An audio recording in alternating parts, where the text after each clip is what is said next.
Greetings, dear subscribers and casual listeners of my channel. Have you ever thought about what would happen if Voldemort had an heir? What if the Dark Lord and his most devoted follower, Bellatrix Lestrange, secretly had a child, a sorceress as ruthless and powerful as them both? In today's video, you will find out the shocking truth about Delphi, Voldemort's hidden daughter, and the last hope of the Dark Lord's legacy. Voldemort and Bellatrix were two of the most feared figures in the entire Harry Potter saga. He was the Dark Lord, a ruthless tyrant obsessed with blood purity and willing to sacrifice anyone to achieve his vision of a wizard-dominated world.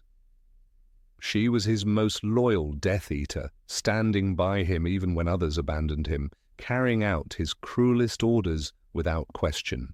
But in the midst of war and chaos, they did something no one expected. They had a child. Her name was Delphi, and her existence changed everything. How could such a union even be possible? Bellatrix's obsession with Voldemort was no secret. For years she worshipped him, blindly following his every command. But Voldemort, a man incapable of love, never reciprocated her feelings. Born under the effects of a love potion, he lacked the ability to truly care for anyone.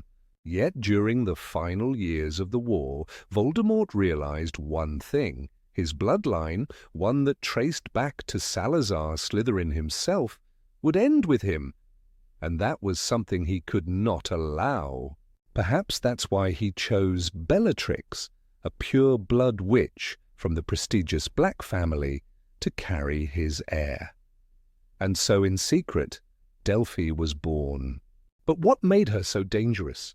Delphi's story is told only in Harry Potter and the Cursed Child, a controversial addition to the saga, officially recognized as canon by J.K. Rowling herself. According to the play, Delphi was born in Malfoy Manor just before the Battle of Hogwarts. After Voldemort's downfall, she was hidden away, raised by a woman who cared for her only in exchange for gold. She grew up alone, abandoned, and full of questions. That changed when her mother's husband, Rodolphus Lestrange, escaped from Azkaban. He revealed the truth. She was the daughter of the greatest dark wizard of all time, and her destiny was to bring him back. Delphi's plan was as brilliant as it was terrifying. She manipulated Amos Diggory, Cedric's grieving father, using his pain to gain access to Harry Potter's son, Albus. Through lies and deception, she convinced him and his best friend, Scorpius Malfoy, to steal a time turner. The goal? To rewrite history and prevent Voldemort's death.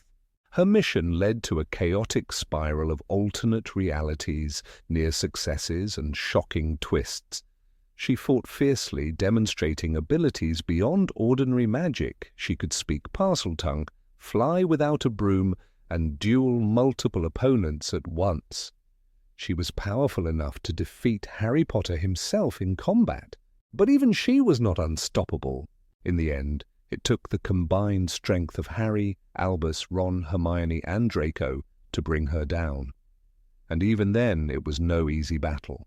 Delphi was ultimately imprisoned in Azkaban, her dreams of reviving Voldemort crushed forever. Delphi sat in the cold, damp darkness of her Azkaban cell, her mind racing. The shadows of the prison seemed to whisper to her, mocking her failure. She had come so close to rewriting history, to bringing her father back, to restoring the world as it should have been. But in the end, she had been outmatched, overpowered not just by magic, but by something else. Something she could never understand. Love. That was the force that had always stood in Voldemort's way. The reason he had fallen. The reason she was now here, locked away, abandoned by those who should have followed her. The very idea of it made her sick. Her father had conquered death itself, split his soul, controlled an army, and yet he had been defeated by the same force that had haunted him since his birth. She clenched her fists. Love was a weakness. It made people foolish, irrational, blind to power. And yet, time and time again, it had proven stronger than any dark magic. She refused to accept it. Azkaban was meant to break people. The endless presence of dementors, the isolation, the slow erosion of the mind. It had driven the strongest wizards to madness, turned the most ruthless into empty shells. But Delphi was different. She was not like them. She carried his blood, his power. She would not be broken. She spent her days in silence, lost in thought, replaying every moment of her failure. What had gone wrong? How had Potter and his pathetic allies managed to stop her? The plan had been perfect. She had the time turner. She had the knowledge. She had the will to do what needed to be done. And yet, she had underestimated them. That would not happen again. One night, as she lay awake in the freezing cell, staring up at the cracked stone ceiling, a thought struck her. A single, terrifying thought that sent a shiver through her, not from fear, but from exhilaration. Her father had failed once before. Before he had risen again, before he had reclaimed his power, he too had been thought defeated. A mere shadow, waiting for the right opportunity, the right moment to strike. What if she could do the same? She did not need a time turner. She did not need to rewrite history. She only needed patience. The world was full of wizards who still believed in her father's cause, who longed for his return, who would do anything to see his legacy restored. She needed to reach them. She needed a way to escape. And Azkaban, for all its horrors, was not impenetrable. Her mother's allies had escaped before. Bellatrix, Rodolphus, countless others had walked free from these very walls. If they had done it, so could she. The guards underestimated her. They saw only a girl, locked away, alone, defeated. That was their first mistake. Her second advantage was time. No one was coming to rescue her, but she did not need rescuing. She had spent her life preparing for the moment she would bring her father back. Now she had a new purpose: to survive, to rebuild, to rise again. But she could not do it alone. The whispers had already begun. The other prisoners, the ones still loyal to the old ways, spoke her name in hushed tones. She was not just another prisoner. She was the heir of the Dark Lord. Some feared her. Others revered her. That was power. It started small. A glance, a nod, a carefully chosen word to the right person. She knew how to manipulate, how to play on fear and devotion. It was a skill she had honed long before she set foot in Azkaban, and soon she was no longer alone. The guards did not notice at first. They never did. They assumed she was just another inmate, lost in despair.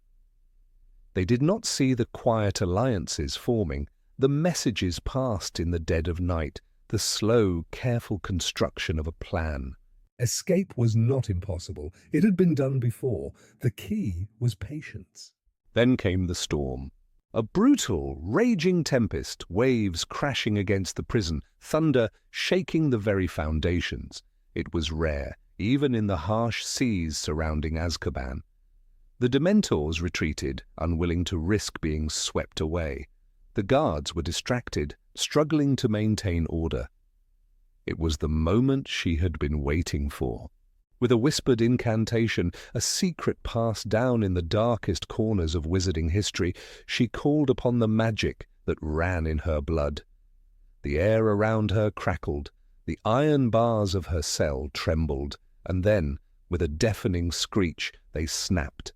The alarm was instant, but she was already moving. Prisoners rose in chaos, spells flashing through the air. She ducked, weaved, her movements quick, precise. She had spent her entire life training for war. Azkaban was no different from the battlefield she had always imagined. A guard raised his wand, too slow. She disarmed him, sending his body crashing into the wall. Another tried to block her path. He fell with a single, silent curse. By the time the reinforcements arrived, it was too late. She was gone. The storm swallowed her, the howling wind carrying her away into the night. For the first time in years, she was free. But she was not the same girl who had been captured. The world had forgotten her. They believed her defeated, locked away, a relic of a war long past. That was their mistake. She had learned from her failure, and this time she would not fail again. The Dark Lord had risen twice. And his daughter? She would rise only once, and when she did, the world would never be the same.